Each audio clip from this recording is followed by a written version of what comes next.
but that's because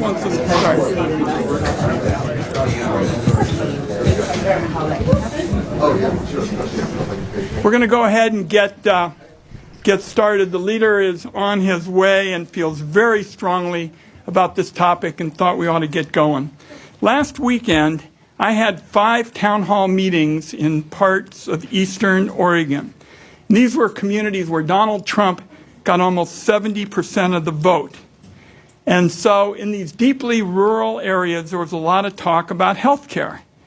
And the Oregonians that I spoke with were really alarmed, and this was the case, even if they don't get health care through Medicaid or the Affordable Care Act. And that's because, as you hear what we're going to talk about this morning, you will realize that your health care isn't safe under Trump care. And Donald Trump and Republicans have been actively misleading the American people. Americans were never told that their flawed bill will punch a hole that's a lot deeper than Medicaid. Americans who have private health coverage, like through an employer, a lot of them think they're safe. That's just not true. Insurance companies are increasing premiums by the highest amount in nearly a decade. In the coming weeks, Americans who buy private health insurance are going, even the insurance people are turning the lights on. Somebody touched one of those lights. yes, that's it. There we go. The insurance companies are increasing premiums by the highest amount in almost a decade. In the coming weeks, Americans who buy health insurance on their own are going to be mailed notices about big premium spikes. Hospitals are discussing the possibility of closing their doors or winding down services like labor and delivery. For those that have already announced their closing, that means services aren't going to be available for anybody, not just folks on Medicaid. Long-term care safety under their bill is going to be jeopardized because of reductions in nursing home staff, regardless of whether your loved one is covered by Medicaid. States are talking about cutting optional benefits like home care for kids, which is critical in families like the little lobbyists, the wonderful little lobbyists. Let's have a round of applause for them. And I'm kind of a hawk on privacy, like my friend Senator Merkley, and I can tell you your health privacy is a lot less safe as health providers provide fewer dollars and invest in some of the essential services like cybersecurity. So that's why Democrats are here today with a simple message. Let's scrap Trump care. Let's scrap these cuts. And what we ought to be doing is working to lower insurance premiums like my friend Senator Shaheen is doing. Senator Shaheen is leading us, Senate Democrats, in terms of getting health care insurance for the working class and middle class folks. If Congress doesn't act soon on measures like Senator Shaheen's, Americans who buy health insurance are in for a world of hurt. They'll get those notices in the mail that the premiums are doubling. When they go looking for a new and cheaper plan, the only affordable options will be what we call Swiss cheese health insurance. That's what we called it back in Gray Panther days, and the holes in the Swiss cheese are getting even bigger. And if they even find that plan that works, they'll have to jump through all kinds of new verification hoops. They're going to have to go through a thicket of red tape and bureaucracy created by the Trump administration. And if you make an error, an innocent error in paperwork, they're going to make you start all over again, because that's what this is going to be like. A small business owner in Bend, Oregon, with a family of 4 is going to see their premium rise by more than $600 a month. And the longer it takes to stop the cuts, the more the American healthcare system will be shaped in the image Trump and Republicans have envisioned. Higher premiums, more red tape, bailouts for big pharma. That's what's going on with one of the really popular cancer drugs are raising the prices. So Democrats are saying, we're not going to sit around and watch people get hurt. That's why we're going ahead with the Shaheen bill. That's why we're going ahead with measures that deal with holding down costs. A whole group of us on the Finance Committee, Senator Merkley has been doing good work on this. We're going to stop upcoding. You know, upcoding is a way that you jack up bills. Republicans aren't doing anything on that. We're taking the lead. So my colleagues here are going to walk you through where we're going. But I just want everybody to know that I think the Trump people have misled the American people and talked about Medicaid and lots of other people. We have 330 million Americans, and lots of them are going to get hurt by this deeply flawed bill. Senator Merkley. Senator Hagin next. Oh, good. Even better. Ladies first. You know, we do everything in the Senate in order of seniority. So my friend, bad manners. Senator Merkley, is kind enough to recognize that I have more seniority than he does. So thank you, Senator Merkley. And thank you, Senator Wyden and Senator Lujan, for all of your excellent work and for the effort to ensure that all Americans have access to affordable health care when they need it. You know, I want to speak just to the enhanced premium tax credits that are going to expire at the end of this year, because what did not happen when our Republican majority passed the reconciliation bill is they did not extend those premium tax credits. And refusing to do that means that health care coverage is being actively taken away from families who really need the help. It means raising costs for millions of Americans at a time when they're already struggling with increased costs. And that pain, as Senator Wyden said, is being felt almost immediately, because insurance companies are looking at having to submit their rates, and they are increasing their rates. Premiums will increase for 20 million Americans. A typical family of four will see a $10,000 increase when those premium tax credits go away, and a typical 60-year-old couple would see a $17,000 increase. So think about that. Parents, grandparents are going to see $17,000 increase. And because of those increased costs, Americans are going to lose their health care coverage. The nonpartisan data shows us that 4 million Americans will lose their health care. More than 1 million of them suffer from chronic illnesses. So if they don't have health insurance, who's going to pay for that coverage to make sure they get their treatment? Well, everybody's going to pay for it. And that's on top of the unprecedented health care cuts to Medicaid that were passed as part of that bill. I heard from one of my constituents, Jen, from North Conway, New Hampshire. North Conway is a small community in the eastern part of New Hampshire.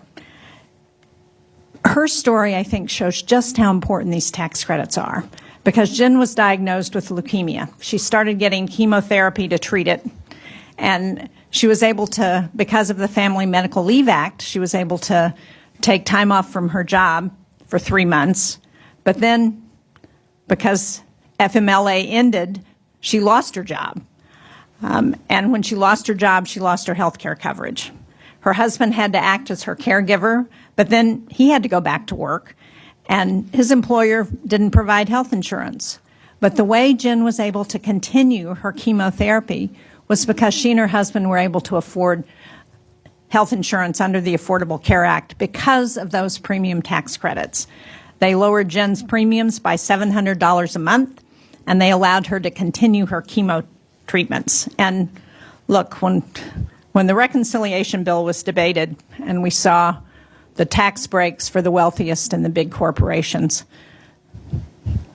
a lot of our colleagues on the other side of the aisle didn't think $700 a month was very much money. But I can tell you, for Jen and her husband, $700 savings each month, $8,000 a year is the difference between being able to continue to have the health care they need, continue to put food on the table, continue to pay their rent, and losing all of that. But most important, the tax credits were there when she needed them, when she got sick, when she could no longer work. So the clock is ticking. We first introduced the legislation on this issue back in 2019. We've secured temporary extensions that have helped fuel record enrollment in the Affordable Care Act. But we're approaching another deadline. And we need to take action now to permanently extend those tax credits and to end the back and forth every year that people know, so people know they can count on them. So thank you all. Well said, Jean. Jeff Merkley.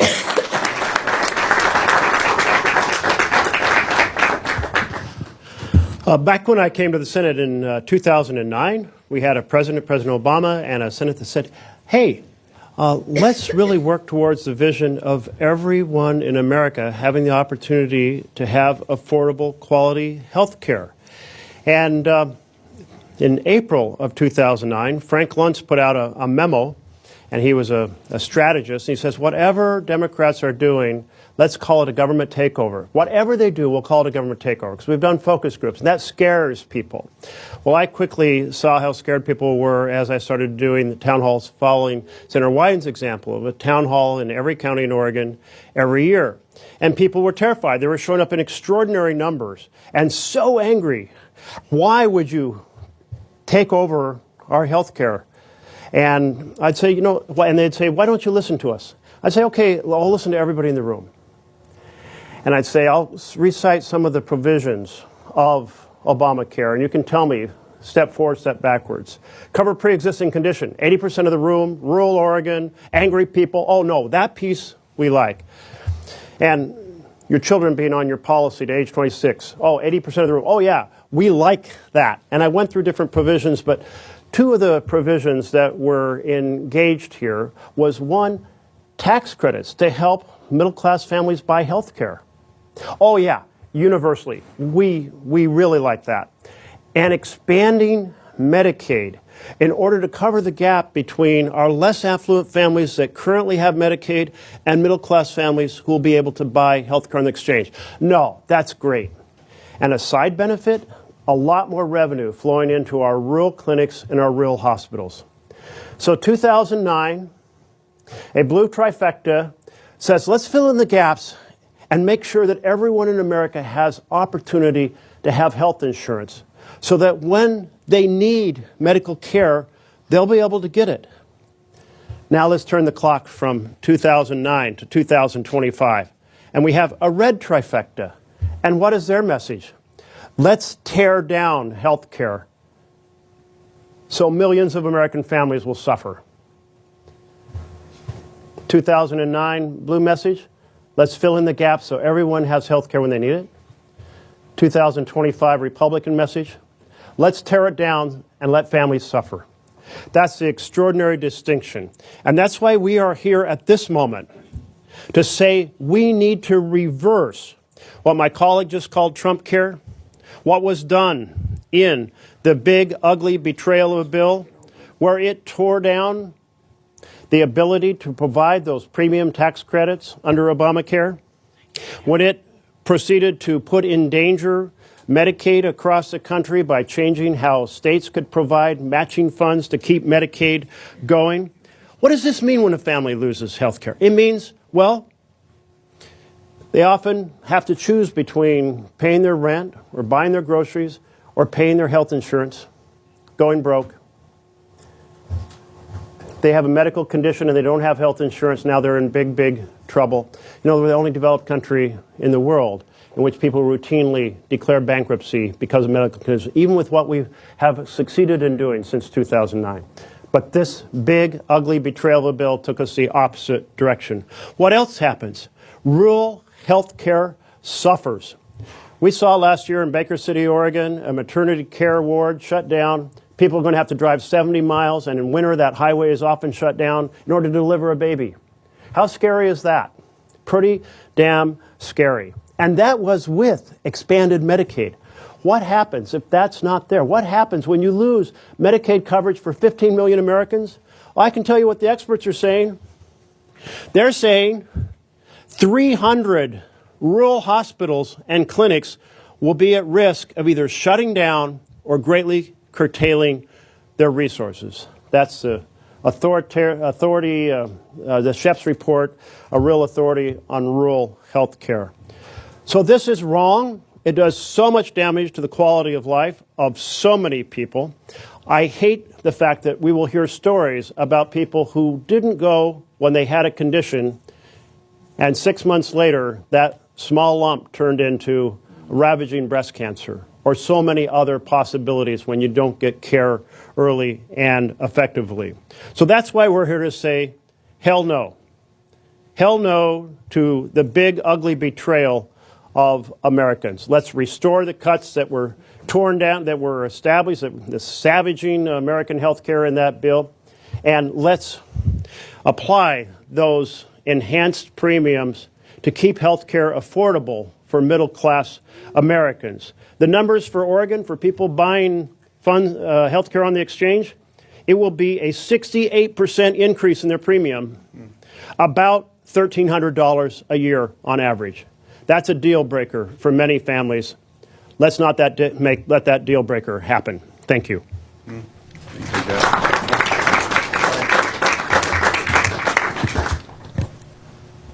Look, y'all,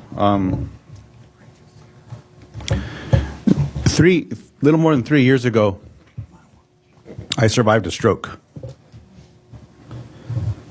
And there's a lot you learn when you get a little dizzy, you can't stand up, you don't know what the hell's going on.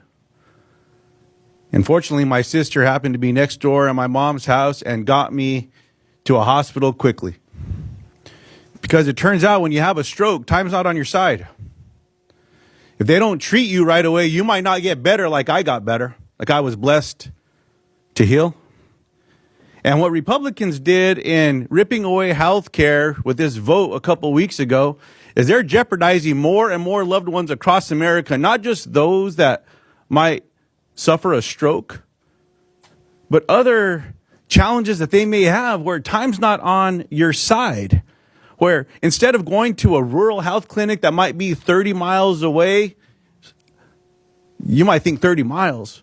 Well, I come from rural America. 30 miles is close. And now these facilities are going to be hours and hours away. If I had to drive hours away to get to a hospital, I'd be dead today. I would not be here. I probably would not have survived.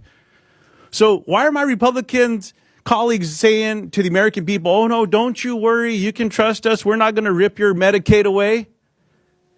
And then in the dark of night, boom, they cast a vote and they lied to their constituents, they lied to my constituents, and now these rural health clinics across America are jeopardizing enclosure. And then what about everyone else who might not be able to afford care? What happens if they need help the most?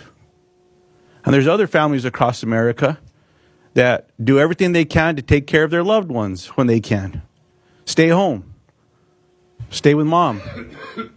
There's healthcare providers here today that are home healthcare workers that fill in that gap, that provide more and more support to our loved ones, because loneliness is also something that can terrify you. But if you have a slip and a fall, something that Jean, as governor, she took advantage of her strength and knowing power to bring people together to say, we're going to find a better way to provide help to people in homes. Well, my Republican colleagues here just ripped that all away. It's not right.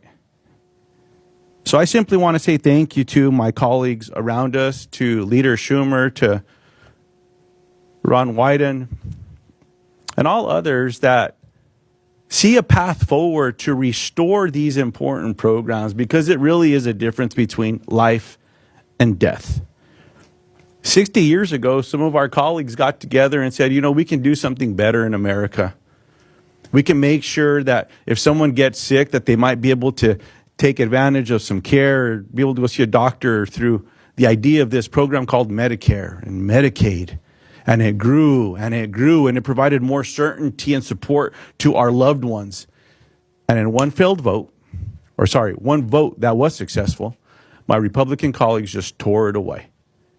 I want to thank my Democratic colleagues for standing strong and showing the American people that we're going to stand by them, that we are on their side, and we're going to get these programs restored. Well said.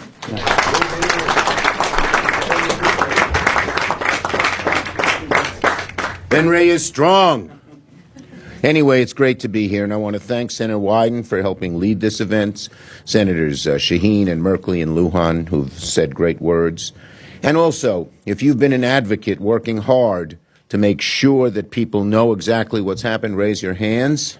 Thank you, thank you, thank you for what you have done. We need you.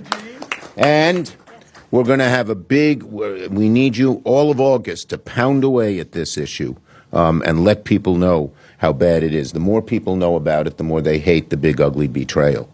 And now more and more people are knowing about it because of the work done by my colleagues here, my whole Senate caucus, the House Democratic caucus, and all of you. So thank you very much. Look, I mean, it's hard to believe that people could be in this bubble, these right-wingers who are in the House and the Senate. I mean, to take away people's health care, do they know what that means? Do they know what it's like to have a daughter with cancer and Medicaid or ACA is paying for your treatment and all of a sudden it's ripped away and that $2,000 cap, which we all worked so hard to install, is gone in January? And what are you going to do? What are you going to do? My child is going to die. Why? Tax breaks for billionaires. Tax breaks for billionaires is why they did this thing. They have no rationale for it. They talk about waste, fraud, and abuse, and they can't find very much because there isn't. There's some. We want to get rid of it, but it's not close to even a tenth of what they said they needed to cut. The idea that people could find health care elsewhere? Bull, why do you think this was passed? Because for 2 centuries, America didn't have poor people, elderly people getting health care, and they were dying. And the fact that our life expectancy is so much longer and we live longer and healthier, one of the most important reasons, if not the most important reason, is we have Medicare and Medicaid. People are getting the health care they need. And what would the average American say they most want? I'll tell you what I would for my family and me. A long, healthy, good life. Taken away. So it's just unbelievable what these people are doing. The good news is that the American people are on our side. Every day more and more of them come over to our side. This idea, folks, that there's no difference between Democrats and Republicans is utter bull. Just look at the vote. Every Democrat voted against the cuts. Every Republican voted for the cuts. I don't care if these Republicans said, well, it's not, I don't really like it, but I have to go along with Trump. Trump, who has no understanding of what average people go through and is in his own little bubble talking to his rich friends. Oh, yeah, I hear someone say, well, I talked to my driver. He's happy with things. Yeah, who's paying him? So we really need to, on this day, on this commemorative day, when, as was mentioned before, I think by Jeff, that Democrats and Republicans got together and said we have to pass Medicaid and Medicare, is a day that will be one of the great days in American history, and we can't let it go away. The fight is not over. We're just in the middle of it. We're going to fight, fight, fight until we win, and I want to thank our dear advocates as well, because they bring the personal knowledge to people of what this is. This isn't abstract. This isn't numbers. This is people in their lives, what they want the most. Health for themselves, their children, their loved ones, their friends. We're going to fight until we win this fight. Join us. I know you are. Thank you.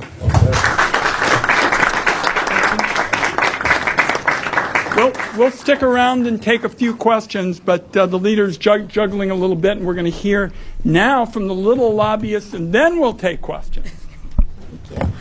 Thank you. Good morning, everybody. Thank you. Thank you, Senators. Thank you, Leader Schumer.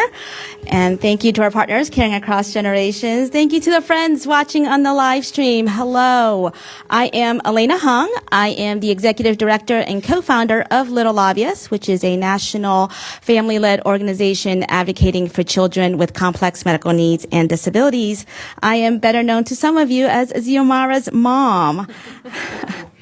So thank you all for commemorating the 60th anniversary of Medicaid with us today.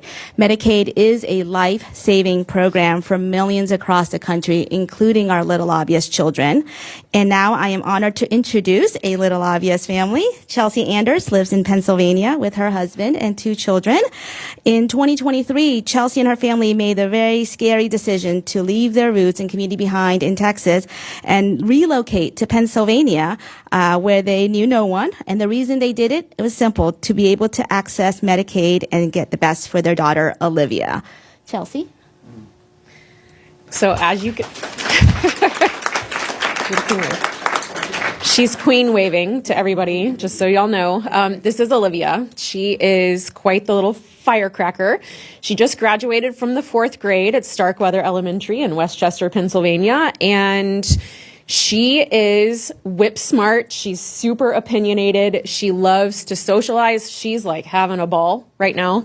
These trips to DC are maybe more fun for her than they are important to us, right? But we're here to make sure that everyone sees her and sees who is affected by Medicaid every day. So she loves to bake. She loves to sit on our deck and overlook a golf course and gossip and make fun of all the people that hit the balls into our yard. She also has cerebral palsy. As you can see, she uses this bright purple wheelchair for mobility. She also has a feeding tube that she uses for her nutrition, and she needs to be monitored for seizures that, like Senator Lujan shared, if she has a seizure and she can't get to a hospital in time, she also dies. So she uses a mix of communication tactics. She has an AAC device, and she also uses her own version of American Sign Language, which you might see, it's a very sassy version of American Sign Language is what we call it. You know, I'm not exaggerating when I say that Medicaid has saved her life on multiple occasions. She was born early. She went straight to the NICU. She spent 6 weeks there, and we wouldn't have been able to afford that without Medicaid. Our private insurance covers very little of her disability-related needs, so Medicaid picks up all of those things for us. It pays for her formula, her incontinence supplies, the medical equipment she needs. It pays for therapies at school. It pays for a nurse to attend with her so she can be an active and productive member of her community, both at home and at school. You know, it's also a relief knowing, and this is something that keeps us up at night, what happens to Olivia and how does Olivia afford her own care after we're gone? If Medicaid is not there to provide that safety net for her, what's going to happen? She goes to an institution, she's no longer allowed to be a part of her community, and all of this potential that we see for her is gone. It's gone. We wouldn't be able to do the things that we do with her, like bringing her here today, without the support of Medicaid. We're not asking for a handout.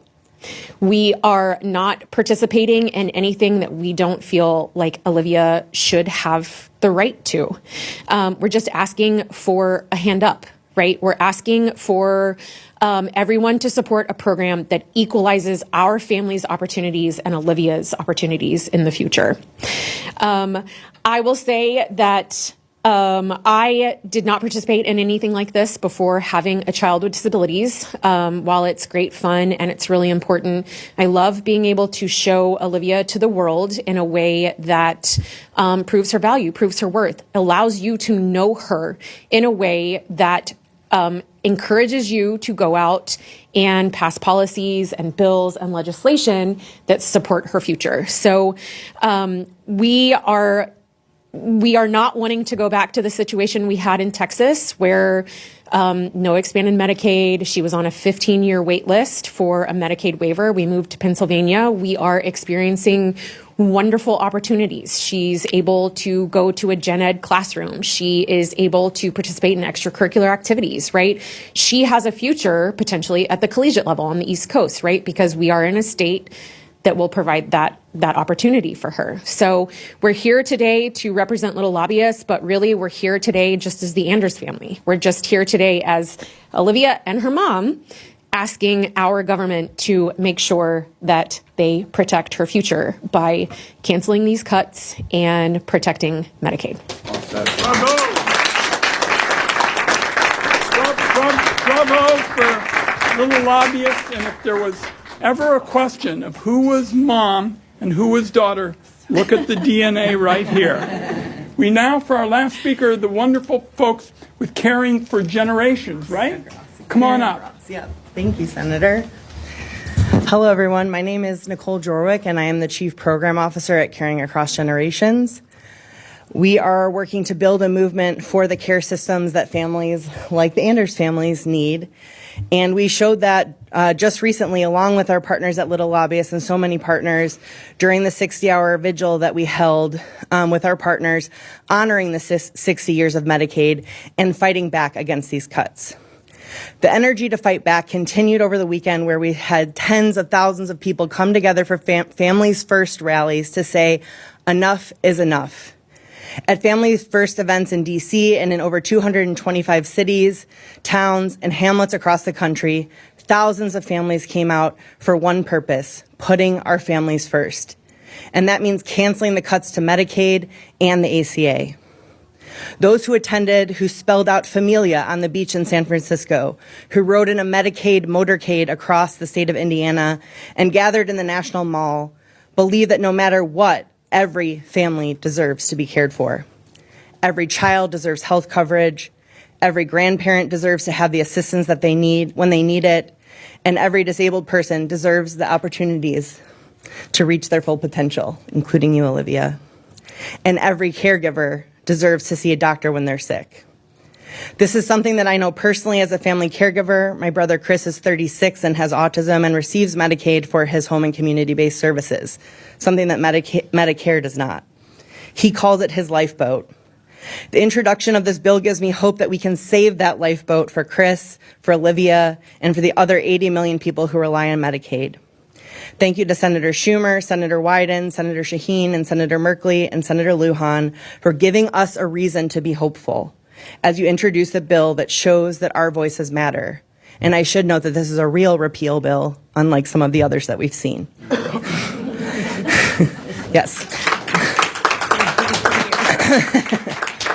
Now, and I encourage everyone to support the real repeal bill. And now it is my distinct pleasure to introduce a voice that matters a whole lot, our Caring Across Generations Care Fellow, Cassandra Nelson from Georgia, who's going to talk about why Medicaid matters to her and her family and why they so desperately need to see this repeal become law. Hello. My name is Cassandra Nelson, and I live in Camilla, Georgia, a rural county nestled in southwest Georgia, where access isn't guaranteed and care is not equitable. I'm a mother. I am a community health worker. I am an advocate. But before all of that, I am Aminette's mother. My daughter Aminette is living with diabetes, and she also experiences seizures. Our day revolves around managing blood sugars, watching for warning signs, coordinating appointments, and staying stocked on life-saving medication. Medicaid has been more than a benefit. It has been a bridge between life and fear. I would lay down at night and be afraid if something happened because I could not get her the care that I need if I did not have Medicaid.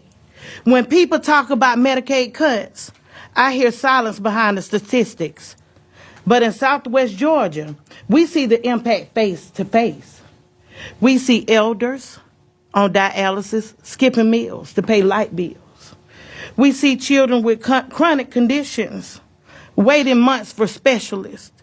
We see caregivers like me doing everything right, yet still feeling the system is stacked against us. Cuts to Medicaid aren't just budget decisions. They're decisions about whether people like Aminette get the insulin she needs, whether our neighbors get mental health support after a crisis, whether communities like mine get a chance to breathe, a chance to heal, a chance to live. I've walked many families through paperwork, the frustrations of denied coverage, and the fear of going without. And every time I advocate, I think about how many more stories go unheard. I'm here to say we exist and we matter. I've been told that I have the voice of a lion and the endurance of an eagle. And I will use that voice to repeal these cuts. And as all caregivers do, we will endure to create a system that my daughter and so many others deserve. When you protect Medicaid, you protect mothers like me, daughters like Amunette, grandparents who built this state, and members who still believe that their zip code shouldn't determine their worth.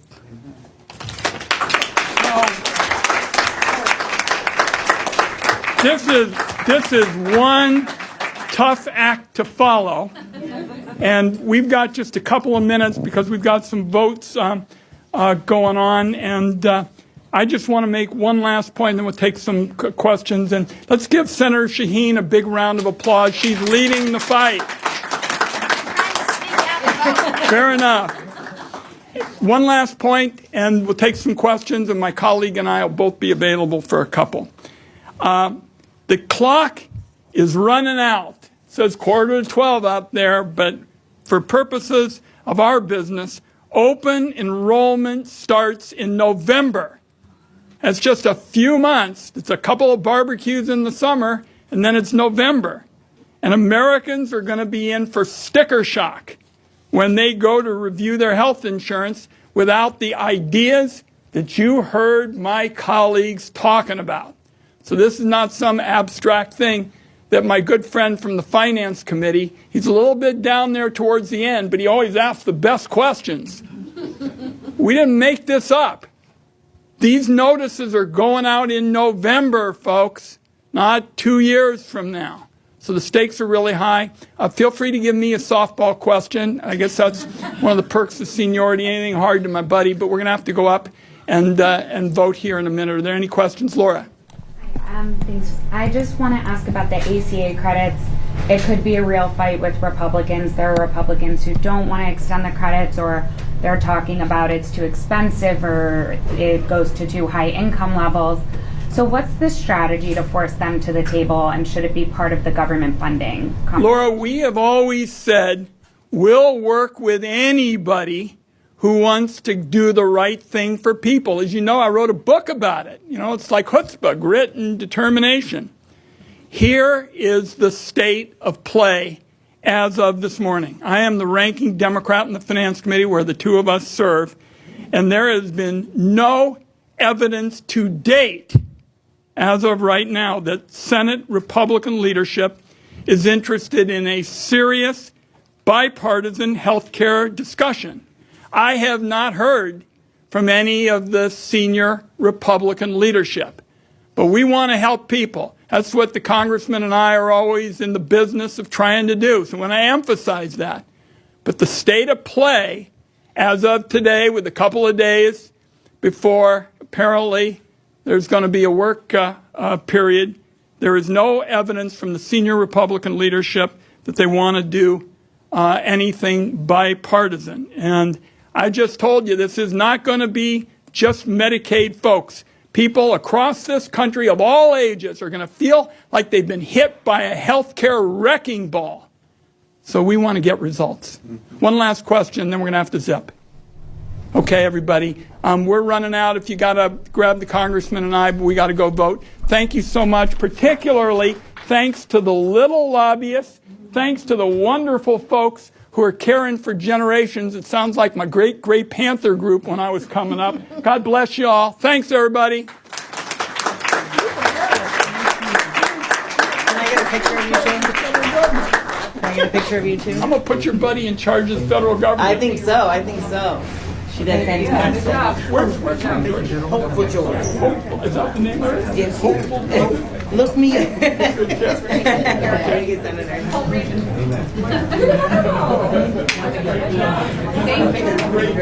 Thank you for talking.